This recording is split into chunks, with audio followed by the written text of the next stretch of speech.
ওয়ালাকাদ কাররামনা বানি আদম ওয়া হামালনাহুম ফিল বাররি ওয়াল বাহরি ওয়া রাযাকনাহুম মিনাত তাইয়্যিবাত ওয়া ফাদ্দালনাহুম আলা কাসীরিম মিম্মান খালাকনা তাফদীলা।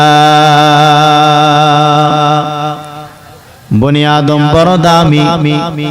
আল্লাহ বলেন, আমি আল্লাহ মানুষের জন্য জমিন এবং পানির মধ্যে চলার জন্য সুব্যবস্থা করে দিলাম, এবং আমি আল্লাহ মানুষের জন্য উত্তম পিওর হালাল রিজিকের ব্যবস্থা করে দিলাম। আমি আল্লাহ দুনিয়াতে কুকুর বানাইলাম, কুকুরের জন্য আমি আল্লাহ রিজিকের ব্যবস্থা করলাম, বিড়ালের জন্য আমি আল্লাহ রিজিকের ব্যবস্থা করলাম। তবে আমি আল্লাহ মানুষের জন্য উত্তম পিওর হালাল রিজিকের ব্যবস্থা করলাম, কারণ আমি আল্লাহ মানুষ তোমাদেরকে বড় আদর করে বানাইছি। আল্লাহ বলেন, এবং আমি আল্লাহ মানুষের ভিতরে একের তুলনায় অন্যকে মর্যাদাবান করে দিলাম। যেমন দুনিয়াতে সাধারণত সবাই আল্লাহর মানুষ, আল্লাহর বানানো মাখলুক, কিন্তু সব মানুষ আল্লাহর আদালতে দামি না। যেমন দুনিয়াতে মসজিদগুলো সব আল্লাহর ঘর। কার ঘর? বাইতুল মুকাররমের মসজিদও আল্লাহর ঘর। দুনিয়াতে যত মসজিদ সব আবার আল্লাহ তাআলার ঘর, তবে বাইতুল্লাহর মতো একটাও দামি না। আল্লাহর ঘর বাইতুল্লাহ এমন এক দামি ঘর। ওই যে টাঙ্গাইলের মধ্যে একটা মসজিদ বানাইছে, আপনারা তো জানেন কত কোটি কোটি টাকা দিয়ে মসজিদটাকে তৈরি করা হয়েছে। এই মসজিদ দেখার জন্য এখন নারী যা পুরুষ যা ওইখানে গিয়া ছবি তুলে ভিডিও বানাই, কিন্তু ওরা ওইখানে গিয়া নামাজ পড়ে না। কত বড় নিমুখ হারাম। ওই মসজিদটা এত সুন্দর করে তৈরি করা হয়েছে, গম্বুজ দিয়া বানানো হয়েছে, এত সুন্দর সুন্দর টাইলস দিয়া তৈরি করা হয়েছে। কেউ যদি সারাদিন ওই মসজিদের দিকে তাকায়া থাকে একটা সওয়াবও পাবে না। কিন্তু আল্লাহর ঘর বাইতুল্লাহ এমন এক দামি ঘর, এক নজরে বান্দা যতক্ষণ তাকাইয়া থাকবে আমল নামাই শুধু সওয়াব আর সওয়াব। কেউ যদি বাইতুল্লাহ গিয়া সফর করে, গিয়া যদি প্রথম নজর আল্লাহর ঘর বাইতুল্লাহর দিকে পড়ে, আর প্রথম নজরে বান্দা যে দোয়া পাঠ করবে সাথে সাথে তা কবুল। এমন এক দামি ঘর, ওই ঘর আঙ্গিনায় কেউ যদি একবার বলে আল্লাহ, একবার আল্লাহ বলার বিনিময়ে 1,00,000 বার আল্লাহ বলার সওয়াব। আতিনা ফি দারে উকুবানা হাসান, আতিনা ফি দারে দুনিয়ানা হাসান, ইয়া গিয়াসাল মুস্তাগীসিন ইহদিনা লিফতিখারা বিল উলুমি ওয়াল গিনা। हर गोरी देने को तो तैयार है, जो ना मांगे उससे तो बेजार है। মসজিদ গুলো সব কারগর, তবে বাইতুল্লাহর মতো কয়টা দামি? আরো ভালো করে খেয়াল করেন, বুঝেন। আপনাদের এই এলাকার আশেপাশে কুকুর আসেনি? কার মাখলুক? সব কুকুর আমার আল্লাহ তাআলার মাখলুক, কিন্তু সব কুকুর আল্লাহর আদালতে দামি না। আসহাবে কাহাফের সাথে যে কুকুরের সম্পর্ক রয়েছে, ওই কুকুর বড় দামি, আল্লাহর জান্নাতে চলে যাবে। আপনাদের এলাকার মধ্যে গরু গাবি আসেনি? কার মাখলুক? সব গরু গাবি আল্লাহ তাআলার মাখলুক, কিন্তু সব গরু গাবি আল্লাহর আদালতে দামি না। মুসা নবীর সাথে যে গাবির সম্পর্ক রয়েছে ওই গাবি বড় দামি, আল্লাহর জান্নাতে চলে যাবে। আপনাদের এলাকার মধ্যে পিপিলিকা আছে, সব পিপিলিকা আল্লাহ তাআলার মাখলুক, কিন্তু সব পিপিলিকা আল্লাহর আদালতে দামি না। সুলাইমান নবীর সাথে যেই পিপিলিকার কথা হয়েছে ওই পিপিলিকা বড় দামি, আল্লাহর জান্নাতে যাবে। গরু কেন জান্নাতে যাবে? জান্নাতে গিয়া কি গরু ঘাস খাবে? হ্যাঁ হ্যাঁ, গরু কেন জান্নাতে যাবে? কুকুর কেন জান্নাতে যাবে? পিপিলিকা কেন জান্নাতে যাবে? রহমতের নবী যে উটের উপর সওয়ার হয়েছেন, আরোহণ করেছেন, ওই উট আল্লাহর জান্নাতে যাবে। সালেহ আলাইহিস সালাম কওমের লোকেরা উটনি দেখার জন্য দোয়া ছিল, ও সালেহ নবী ওই পাথরের পাহাড় থেকে যদি উটনি বের করে দেখাইয়া দেন তাহলে আমরা আল্লাহকে আল্লাহ বলে স্বীকার করব। সালেহ নবী দোয়া করলেন, আল্লাহ ওই পাহাড় থেকে কওমের লোকেরা উটনি দেখতে চাও, তুমি দেখাইয়া দাও, তাহলে তারা তোমাকে আল্লাহ বলে স্বীকার করবে। নবী দোয়া করলেন, পাহাড় থেকে উটনি বের হইয়া সালেহ নবী এবং কওমের লোকদের সামনে এসে বাচ্চা দেয়া দিল। লোকেরা আল্লাহকে আল্লাহ বলে স্বীকার করে নাই, সাথে সাথে আল্লাহর পক্ষ থেকে গজব নেমে আসলো, সব জায়গার মধ্যে শেষ। ওই উটনি আল্লাহর জান্নাতে যাবে। সমুদ্রের মধ্যে হাজার ধরনের মাছ। আমাদের এই দেশের জাতীয় মাছের নাম কি? ইলিশ। এত দাম, এত গ্রাম। কেউ যদি আমাদেরকে ইলিশ মাছ রান্না করে দেয়, একবার খাইলে সারা জীবন আর বলবে না। কিন্তু ওই মাছটাও আল্লাহর আদালতে দামি না। ইউনুস নবীর যেই মাছ গ্রাস করে পানির নিচে রেখে দিয়েছিল ওই মাছ বড় দামি, আল্লাহর জান্নাতে চলে যাবে। صحبتے صالح تورا صالح کناد صحبتے طال تورا طال کناد ایک زمانہ صحبتے با اولیاء بہتر ساد سال طاعت بیریا এগুলো আওয়াজ নাই, এইগুলো এগুলো এগুলো কই কোনো মানে বক্সের কোনো আওয়াজে কোনো মনে করেন তাল নাই। মাছ কোথায় যাবে? মাছ জান্নাতে যাবে। কুকুর কেন জান্নাতে যাবে? উট উটনি কেন জান্নাতে যাবে? পিপিলিকা কেন জান্নাতে যাবে? গাবি কেন জান্নাতে যাবে? সুলাইমান নবীর সাথে সম্পর্ক হুদহুদ আল্লাহর জান্নাতে যাবে কেন? আল্লাহ তাআলা বুঝাইতেছেন, ও দুনিয়ার মানুষ, এই প্রাণীগুলোর জান্নাতের মধ্যে কোনো কাজ নাই, এরপরও আমি আল্লাহ এদেরকে জান্নাতে দিব। তাদেরকে বুঝাইতেছি, দেখ এই প্রাণীগুলো আমার প্রিয় বান্দাদের সঙ্গে সম্পর্ক লাগায় দেওয়ার কারণে ওই প্রাণীগুলো বড় দামি হয়ে গেছে। এইটা বুঝাবার জন্যই আমি আল্লাহ এদেরকে জান্নাতে দিব। বুঝতেছেন নি? বুঝেন বুঝেন কাদেরে কুদরত তুদারি বল কামাল আনতা রব্বি আনতা হাসবি যুল জালাল। সূরা কাহফের মধ্যে ঘটনা, আল্লাহর প্রিয় বান্দা সত্য যুবক আল্লাহর দ্বীন ও ঈমানকে হেফাজত করার জন্য এলাকা ছেড়ে দিয়া হিজরত করে পাহাড়ের গুহায় চলে গেলেন। কুকুর এদেরকে পাহারা দিয়েছিল, এই জন্য কুকুর বড় দামি হয়ে গেছে। সেটার কোনো মূল্য নাই, কিন্তু ধানের সঙ্গে থাকার কারণে ওই সেটার দামও বেড়ে গেছে। ও দুনিয়ার মানুষ, তোমারও কোনো মূল্য নাই।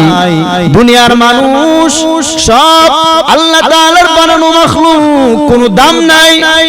তবে হ্যাঁ, যার সম্পর্কটা আমার প্রিয় বান্দাদের সঙ্গে লাগায়া দিবে, আমার আল্লাহ ওয়ালাদের সাথে লাগায়া দিবে, আল্লাহ ওয়ালাদের মতো মর্যাদা তারও বেড়ে যাবে। আল্লাহ ওয়ালারা জান্নাতে যাবে। যাদের সম্পর্ক আমার প্রিয় বান্দাদের সঙ্গে থাকবে, তারাও বিনা হিসাবে জান্নাতে চলে যাবে। বেহেশত আযা কে আজারে না বাসো, কাছে রাবা কাছে কারে না বাসো। সোহবত বড় দামি এক সম্পদ, মুহাব্বত আর সোহবত বড় দামি এক সম্পদ। এই জন্য তো একটা প্রবাদ আছে, সৎসঙ্গে স্বর্ণবাস, অসৎ সঙ্গে সর্বনাশ। পারস্যের কবি কুল সম্রাট হযরত শেখ সাদী রহমাতুল্লাহি আলাইহি, তার এক ঘটনা। শেখ সাদী রহমাতুল্লাহি আলাইহি তিনি এই দুনিয়াটা প্রায় 30 বছর ভ্রমণ করেছেন। কয় বছর? এই 30 বছর ভ্রমণ করে তিনি যা দেখছেন আল্লাহর কুদরত, তিনি এইগুলো আবার লিখে রাখলেন। লেখার পরে এইগুলো কিতাব হয়ে গেছে। এমন এই মাকবুলিয়াত কিতাব তিনি এখন দুনিয়ার জমিনের মধ্যে নাই, কিন্তু তার কিতাবগুলো এখন আমাদের মাদ্রাসার মধ্যে পড়ানো হয়। এমন এই পারস্যের কবি, পারসি ভাষার কবি শেখ সাদী, এখন প্রত্যেকটা কিতাব আমাদের মাদ্রাসার মধ্যে পড়ানো হয়। এত সুন্দর করে ফার্সি ভাষায় কবিতা লেখছেন। এখন এই কবিতাগুলো বোঝারও মানুষ নাই, বোঝানোরও মানুষ নাই।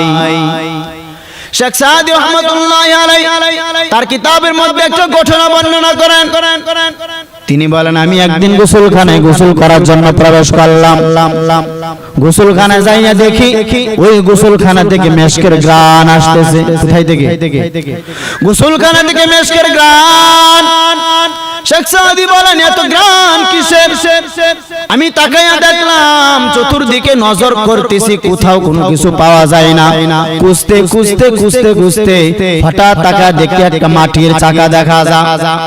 শেখ সাদী বলেন, মাটির চাকাটা হাতের মধ্যে নিয়ে নাকের কাছে এনে দেখি ওই মাটি থেকে মেশকের ঘ্রাণ আসতেছে। সুবহানাল্লাহ।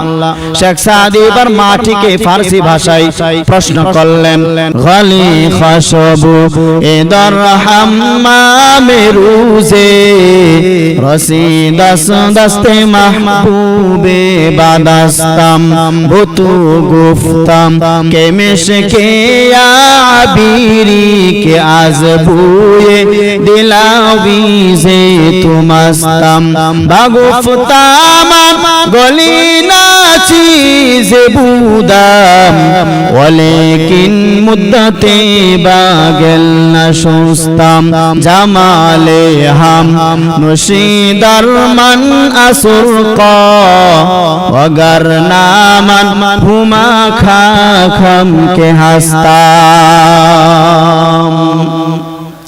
শেখ সাদী প্রশ্ন করলেন, মাটি তুমি কি আতরদা নাকি মেশ নাকি আম্বর? মাটি বলে আমি কিছুই না। মাটি বলে আমি কিছুই না। তাহলে এত জ্ঞান কিসের? মাটি বলে ওই ফুলের গাছের গোড়ায় থাকার কারণে ওই ফুলের ঘ্রাণ আমার ভিতরে চলে আসছে। শেখ সাদী এবার দুনিয়ার মানুষকে বয়ান করেন, ও দুনিয়ার মানুষ, একটা মাটির চাকা যদি ফুলের গাছের গোড়ায় থাকার কারণে ফুলের ঘ্রাণ মাটির ভিতরে চলে আসতে পারে, তাহলে একটা দুনিয়াওয়ালা মানুষ, গুনাহগার মানুষ যদি আল্লাহওয়ালাদের নেক নজরে পড়তে পারে, আল্লাহওয়ালাদের সাথে সম্পর্ক লাগাইয়া দাও, আল্লাহওয়ালাদের নেক কাজ যখন তোমার কলবের মধ্যে এসে লাগবে, এই পাওয়ার আল্লাহ তাআলা কোনো বেনামাজীদেরকে দেন না, এই পাওয়ার আল্লাহ তাআলা কোনো জিনাকুরকে দেন না, এই পাওয়ার আল্লাহ তাআলা কোনো বদখোরকে দেন না, এই পাওয়ার আল্লাহ তাআলা কোনো সুদখোর কোনো ঘুষখোরকে দেন না। এই পাওয়ার একমাত্র দান করেন আল্লাহ তাআলা তার প্রিয় বান্দা ওলিদেরকে। আউলিয়ারা কার দুনিয়ায় ইখতিয়ার, জাহেলারা কার দুনিয়ায় ইখতিয়ার। মাইলে মুমিন সুয়ে মুমিন মিশাওয়াত, মাইলে কাফের সুয়ে কাফের মিশাওয়াত। সোহবত বড় দামি এক সম্পদ। আজকের এই মাহফিল জান্নাতের বাগান হয়ে গেছে। সুবহানাল্লাহ কইবেন না? আরশে আজিমের মধ্যে আমার রব ফেরেশতাদেরকে নিয়ে সুন্দর এমন একটা মজলিস মিলাইছেন। আল্লাহ তাআলা ফেরেশতাদেরকে ডাকতে বলেন, ও ফেরেশতারা বলো, আজকে এই শ্রীপুর মাওনা এলাকার মানুষগুলো রাতের মধ্যে ঠান্ডার মধ্যে ঘরের দরজা বন্ধ করিয়া, চাকরি ব্যবসা বন্ধ করিয়া এরা এখানে কেন আসছে? আল্লাহ কি জানেন না কেন আসছেন? জানার পরে আল্লাহ তাআলা ফেরেশতাদেরকে জিজ্ঞাসা করলেন, বলো এখানে কেন কেন আসছে? ফেরেশতারা কয়, আল্লাহ এরা তোমাকে চায়। কাকে চায়? পাওয়ার জন্য আসে নাই। কিছু কিছু তোমার গোলাম অন্য রাস্তা দিয়ে যাইতেছিল, হঠাৎ কোরআনের আওয়াজ শুনে, হাদিসের আওয়াজ শুনে এরা মাহফিলের ভিতরে চলে আসছে। আল্লাহ এরা তো তোমাকে পাওয়ার জন্য আসে নাই। আল্লাহ কয়, ও ফেরেশতারা সাক্ষী থাকো, এই মাহফিলে যারা আসছে আমার প্রিয় বান্দাদের প্রতি আমি মহব্বতের নেক নজরে তাকাইলাম। এই বান্দাগুলোকে আমার প্রিয় বান্দাদের সঙ্গে সম্পর্ক থাকার কারণে আমি এদের মহব্বতের কারণে আমি আল্লাহ এদের জীবনের সব গুনাহ মাফ করে দিলাম। আমার আল্লাহ বড় দয়াবান। আমার আল্লাহর মতো বড় দয়াবান আরো কেউ আসেনি। এই জন্য সোহবত বড় দামি এক সম্পদ। বলতেছিলাম মাটি ফুলের গাছের গোড়ায় থাকার কারণে ওই মাটির দাম বেড়ে গেছে, মাটির ভিতরে ফুলের ঘ্রাণ চলে আসছে। তাহলে একটা দুনিয়াওয়ালা মানুষ, গুনাহগার মানুষ, তোমার অন্তরের ভিতরে যদি আল্লাহওয়ালাদের সাথে সম্পর্ক থাকে, তাহলে একটা গুনাহগার মানুষের ভিতরে কেন আখিরাতের ঘ্রাণ আসবে না? সাহাবায়ে কেরাম নবীর আদর্শের সাথে সম্পর্ক লাগা দেওয়ার কারণে সাহাবায়ে কেরাম বড় দামি হয়ে গেছেন। রহমতের নবী মক্কার জমিনে আসলেন এমন এক জায়গায়, যেই জায়গার মানুষ পৃথিবীর ইতিহাসে বড় জাহেল, বড় মূর্খ, বড় চরিত্রহীন, এমন এক জায়গায় মক্কার জমিনের মানুষ রহমতের নবী এমন একটা আদর্শ নিয়ে আসলেন। রহমতের নবীর আদর্শ এক পর্যায়ে তারা গ্রহণ করিয়া বড় দামি হয়ে গেল। দয়াময় আল্লাহ একটা চিঠি পাঠায় বলে, ও জিব্রাইল যাও, এই চিঠিটা আমার পয়গম্বরের কাছে গিয়া পৌঁছায়া দাও। এই লিস্টের ভিতরে যাদের নাম আছে, এই লিস্টের ভিতরে যাদের নাম আছে আমার পয়গম্বরকে জানায়া দাও। আপনার হাতে গড়া সাহাবীদের মধ্যে থেকে যাদের নাম এই লিস্টের ভিতরে আছে এরা সব বিনা হিসাবে জান্নাতি। এত খারাপ মক্কার মানুষ, এদের উপরে আল্লাহ পাক কি পাঠাইলেন? লিস্ট পাঠায়া দিলেন, চিঠি পাঠায়া দিলেন। এই ভিতরে যার নাম আছে এরা সব কোথায় যাবে? জান্নাতে যাবে। এই লিস্টের ভিতরে সর্বপ্রথম কার নাম? সর্বপ্রথম আবু বকর, দ্বিতীয় নামটি হলো উমর। যে উমর আমার নবীকে জবাই করার জন্য তরবারি নিয়ে দৌড়ায়, ওই উমর আমার নবীর চেহারা মুবারক দেখে সেই উমর এতটাই আসে রহমতের নবীর সামনে এসে তরবারি ফালায়া বলে, ইয়া রাসূলুল্লাহ, আমি বুঝতে পারি নাই, আমি বেয়াদবি করে ফেলেছি, আমাকে মাফ করে দেন, আমাকে কালিমা পড়াইয়া দেন। রহমতের নবীর ছোঁয়া পাইয়া উমর এত দামি হয়ে গেলেন। উমর তরবারি হাতে নিয়া বাইতুল্লাহর সামনে দাঁড়ায় বলে, ও ইসলামের দুশমনেরা, কিছুক্ষণ আগে আমি মুহাম্মদের শত্রু ছিলাম, এখন আমি বন্ধু হয়ে গেলাম। তোমাদের যদি কোনো কিছু বলার থাকে, তোমাদের স্ত্রীদেরকে যদি বিধবা করার ইচ্ছা থাকে, তোমাদের ছেলে মেয়েদেরকে যদি এতিম করার ইচ্ছা থাকে, তাহলে মুহাম্মদের প্রয়োজন নাই, আমি উমরের তরবারির সামনে দাঁড়াইয়া যাও। আল্লাহ তাআলা সেই উমরকে নবীর ছোঁয়া পাওয়ার কারণে এতটাই দামি বানাইছেন, উমর এখন যে পথ দেয়া চলে শয়তান ওই পথে চলে না। যুবক একটা ছেলে, এই ঘটনা বলে আমার বয়ান শেষ করে দিব। যুবক একটা ছেলে হাতের মধ্যে মদের বোতল নিয়া মদ পান করে আর মস্তি করে সামনের দিকে হাঁটে। হঠাৎ যুবক তাকায় দেখে রাস্তার অন্য মাথা দিয়া উমর আসতেছে। যুবকের অন্তরে এতটাই ভয়, উমরকে দেখে এতটাই ভয়, উমর যদি আমার হাতে মদের বোতল দেখে তাহলে আমার গলায় ছুরি চলবে, কারণ উমরের কথার আগে তরবারি চলে। যুবক ডাকে, হে দয়ার মালিক, আমাকে তুমি দয়া করে হেফাজত করো, আমি আর জীবনে মদ পান করব না। উমর সামনে আয়েশা বলে, যুবক, এই তোমার হাতে কি? বোতলটা আমার হাতে দাও। যুবক ভয়ে কাঁপতেছে, দিতে চায় না। উমর ডাকতে বলে, যুবক, বোতলটা আমার হাতে দাও। যুবক ভয়ে ভয়ে বোতলটা হাতে দিলেন। উমরে ফারুক হাতের মধ্যে বোতলটা পাইয়া হঠাৎ তাকায় দেখে এই বোতলটার মধ্যে এক ফোঁটা মদ নাই, পুরা বোতলটাই সাদা দুধে দ্বারা ভরা। রহমতের নবীর আদর্শ কেমন? যেই নবীর আদর্শ পাইয়া উমর দামি হয়ে গেলেন, আবু বকর দামি হয়ে গেলেন, সাহাবায়ে কেরাম দামি হইয়া গেলেন। এরে নবীর আশিক উম্মতেরা, এখনো সময় আছে, তওবা করে নাও, নবীর আদর্শ মানিয়া চলো। নবীর আদর্শ দিয়া জীবনটাকে পরিচালনা করো। নবীর আদর্শ বাদ দিয়া, নবীর তরিকা বাদ দিয়া কবরে গেলে ওই কবর জাহান্নামের গর্ত হয়ে যাবে। এর নবীর আশিক উম্মতের দল আল্লাহর কাছে মনে মনে বলো, ইস্তিগফার করো, ও দয়ার মালিক, এই জমিনে আমার মতো গুনাহগার কেউ নাই। গুনাহের কারণে আমার হাত নাপাক, গুনাহের কারণে আমার জবান নাপাক, গুনাহের কারণে আমার অন্তর নাপাক, গুনাহের কারণে আমার চোখ নাপাক। ও দয়ার মালিক, তওবা করতেছি, এই জীবনে আর গুনাহ করব না, এই জীবনে আর নামাজ ছাড়ব না। ও নবীর উম্মত আশিকের দল, যদি খাঁটি তওবা করার নিয়ত অন্তরের মধ্যে থাকে, নবীর আদর্শ মানার ফিকির থাকে, তাহলে আমার মাওলাকে দুটো হাত তুলে সকলে দেখাইয়া দিই, ও দয়ার মালিক, তুমি আমাদের হাতকে কবুল করে নাও।